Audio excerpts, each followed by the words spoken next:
যে কন্ডিশন দুইটা একটু দেখেন। সেটা হলো সমস্ত বিক্রয়ের টাকা ব্যাংকিং চ্যানেলে হতে হবে 100%। আর হচ্ছে মানে নগদে খরচ করা যাবে বছরে সর্বোচ্চ 36 লক্ষ টাকা।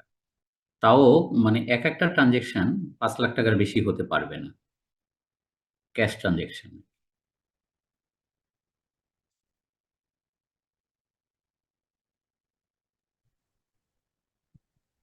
সালাম আলাইকুম স্যার, একটা প্রশ্ন ছিল। হ্যাঁ, বলেন। স্যার ওয়েল স্যার প্রশ্ন ছিল হচ্ছে, যদি আমার গাড়ি দুইটা থাকে, দুইটা গাড়ির মধ্যে যদি একটা গাড়ি যদি 1500 সিসি থাকে, তখন কি আমার 10% আবার হচ্ছে এনভায়রনমেন্ট ওয়েল চার্জ ওইটাও কি হবে? ওটা তো হবেই। মানে আমি হচ্ছে ওই যে প্রথম যে ক্রাইটেরিয়া ওয়েল সারচার্জ ওইটাতে 10% দেবো, আবার হচ্ছে 1500 সিসি এই জন্য কি আবার 2500 টাকা দেবো? 25, 2500 না, 25,000 মনে হয়। ও সরি, হ্যাঁ 25,000, সরি হ্যাঁ, 25,000। 25,000 আপনাকে পরিবেশ সারচার্জ দিতে হবে, এনভায়রনমেন্ট সারচার্জ বা কার্বন ট্যাক্স। ওইটা এক্সট্রা, ওটা ইনকাম ট্যাক্সের সাথে যাবে না। Thank you sir. উম, স্যার ভাইয়া আসসালামু কি আলাইকুম স্যার। বললেন এক্স্যাক্টলি, জিনিসটা বুঝিনি, আরেকবার একটু বুঝিয়ে বলবেন? এটা যে কোশ্চেন করছে সে বুঝছে। হুম, হুম, হুম। স্যার আসসালামু আলাইকুম। যে এটা কোশ্চেন তো করছে, বুঝতে স্যার পারি। যে কোশ্চেন করছে যে আমার স্যার যদি এই টাকাটা কি একাধিক এই গাড়ি থাকে, 25,000 টাকা? মহা মুশকিল। যদি আমার স্যার একাধিক গাড়ি থাকে, না আমাকে কথা বলতে দেন।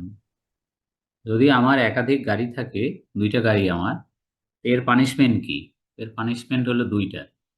এক নাম্বার, সেটা হলো আমাকে 4 কোটি টাকার নিচে যদি আমার সম্পদ থাকে তা সত্ত্বেও আমাকে 10% ওয়েলথ সারচার্জ দিতে হবে। হুম। তো এটা গেল 1 নাম্বার। মানে 2 নম্বর কথা হলো বাড়তি হিসাবে আমাকে পরিবেশ সারচার্জ দিতে হবে, যে আমি নাকি পরিবেশ দূষণ করি। মানে এটার আর একটা নাম হলো কার্বন ট্যাক্স। তো যাই হোক, কার্বন নিঃসরণ করি, এই কারণে একাধিক গাড়ি থাকাকে নিরুৎসাহিত করতেছে সরকার, যে আমার যদি একাধিক গাড়ি থাকে তাহলে সিসি অনুযায়ী হয়তো আমাকে আর 25,000 টাকা দিতে হবে পরিবেশ সারচার্জ।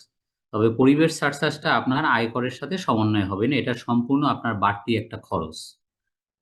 তো ওই 25,000 টাকা দিলে আপনার ইনকাম ট্যাক্স 25,000 টাকা কমবে, তা কমবে না। ওইটা একদম সম্পূর্ণ আলাদা, সম্পূর্ণ মানে বাড়তি। এই হচ্ছে বিষয় আর কি।